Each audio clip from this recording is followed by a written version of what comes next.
Hey everybody, I'm here with a quick video on the caretaker for Diddy twins, and she was good friends, well, best friends, I think, with Kim Porter. Her name is Lawanda. They call her Lala, and her last name is Lang. She is sick of Al B. Shore. She wants him to shut up with his whole conspiracy theory that Diddy has something to do with the unaliving of Kim Porter, the mother to three of Diddy's children. Lala said pretty much that it's very hurtful to the children, and that Albie Shore was not there. Albie Shore saw her for like an hour 2 months before she died, and pretty much that does not qualify for him to justify how well she was or was not, and that Diddy took her life. Let me go ahead and share screen so we could get more into this story.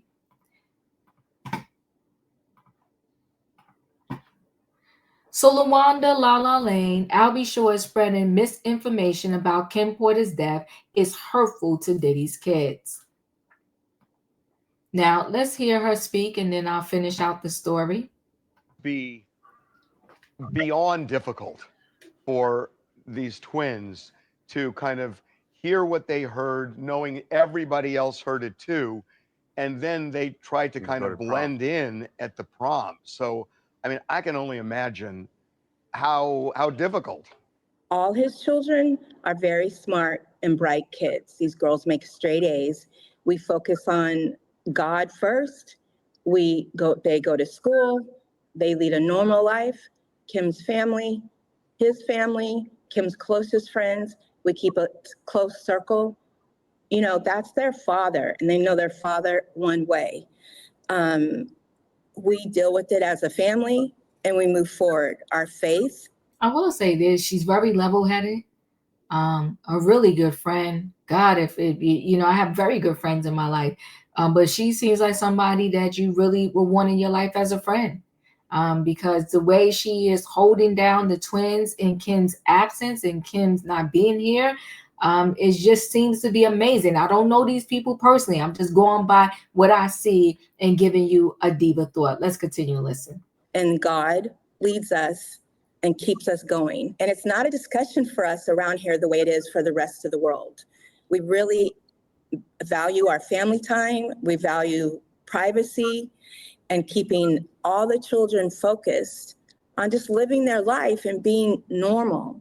I wonder, though, about when they go to school, because obviously I'm sure they have their close circle of friends who are protective of them, but you know how kids are at that age in high school. There are going to be people who want to taunt them. Is that something that they are dealing with, or do they have a... No, they go to a great school where there are a lot of other kids who have issues with families, celebrity families.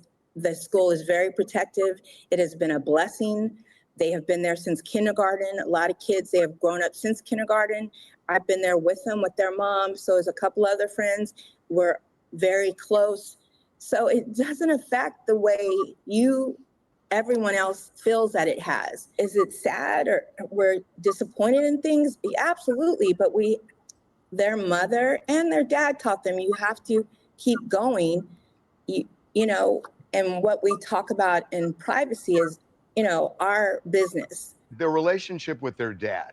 I mean, this is somebody who was present in their life and for many months now. He's been locked up, and who knows what's going to happen with the trial. If he's found guilty, he could be in prison for many, many years.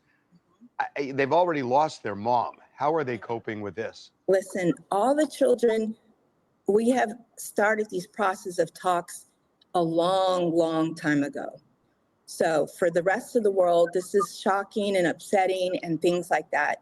We have done family therapy. We have done things as a group. We stick together. Nobody wants to see something like that happen to their father. They know their father a certain way. I've known their dad 30 years. So, as a lot of things, I know a lot more, but that's just not our focus here. And they're very strong enough to say, this is my dad. And we understand it, but we have to move forward. It can't be a crutch. It can't be, you know, the worst thing that has happened is we've all lost Kim. That was devastating.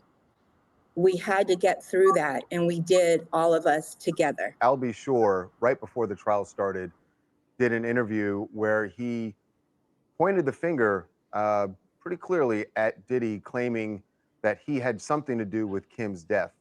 And I know that's got to be upsetting. As you said, the girls got through that. Let me be very clear on Kim's passing. That nobody but her closest friends and our children were there. To speak so recklessly on stuff that you know nothing about. You saw that woman 2 months before for an hour. You were not friends. You did not have a discussion, is wrong. Is wrong to her children, wrong to her family. Her father is still alive. Is wrong to us, her friends who have been there and were there taking care of her. No one expected this. For the world to take on this narrative and this craziness, what is the benefit for Sean to not have the mother of his kids? There is no benefit. That is not, you know, she was not writing a book. That was not Kim's mental state about anything. That's our business. She was our friend. That was somebody's daughter. That's somebody's granddaughter that her grandmother just passed. Like, and her children, she had kids who knew she was not well. So isn't that interesting? She had kids who knew she was not well. I'm wondering if she had some type of illness as to why she passed away. For her to say she had kids that knew she was not well. Let's continue. It's just, you know, I get very upset because I don't understand how people can just talk about something they have no idea about anything. None.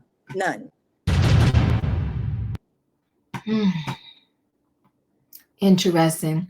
Diddy's federal trafficking and racketeering trial is undeniably weighing heavily on his family, but insurance Caretaker is assuring everyone the entire Combs clan are nothing but troopers. Lawanda Lala joined TMZ Live on Monday to discuss the day-to-day operations since Diddy was hauled off to jail last year to wait for his trial, which got started 2 weeks ago. The battle music mogul twins, Jesse and Delilah, just stepped out for their senior prom, and Lala says they're straight-A students, and she says faith in God is the dominant theme in the household. From the sound of things, their school has also been supportive. They're not the only celebrity kids enrolled with parent problems. The world has been enthralled with Diddy's trail in the aftermath of Cassie and Don Richards' testimony. But Lala said the kids only see their dad in one light, and discussing the case isn't top of the mind.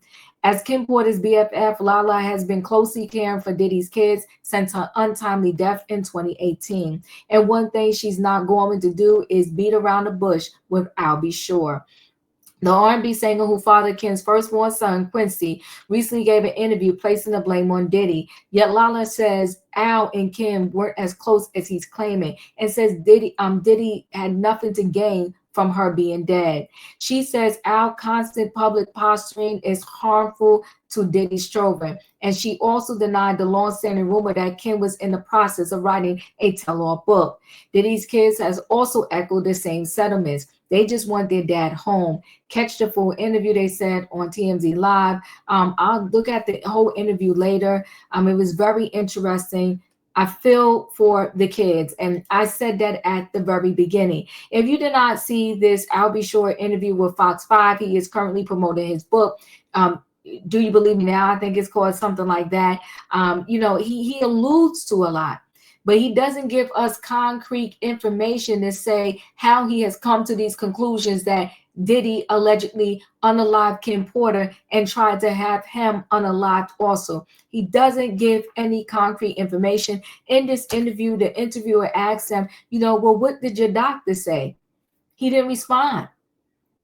I did an earlier video where I played it. I'm not going to play it again. It's a good maybe 7-8 minutes or something like that. You can go back to my earlier video and check it out, or you could just go to Fox 5 and check out Al B Shore's interview with them. you know, but he's 10 toes down that Diddy did something to him. And now, you know, you hear the best friend, the caretaker, saying that they wasn't even that close as he's claiming they were. Listen, guys, chat with me in the comments, and when I get an opportunity, I will chat back. If you're not a subscriber, subscribe, hit the notification bell so that every time I upload a video, you will be notified. If you are a subscriber, welcome back. Everybody, thanks for watching. Let me know your thoughts on the caretaker saying Al B should pretty much shut up, and that the girls are doing the best that they can in this horrific situation, and that they only know their father in one light. And I can wholeheartedly believe that. Thanks for watching. Hit the like button. I'll see you in the next video.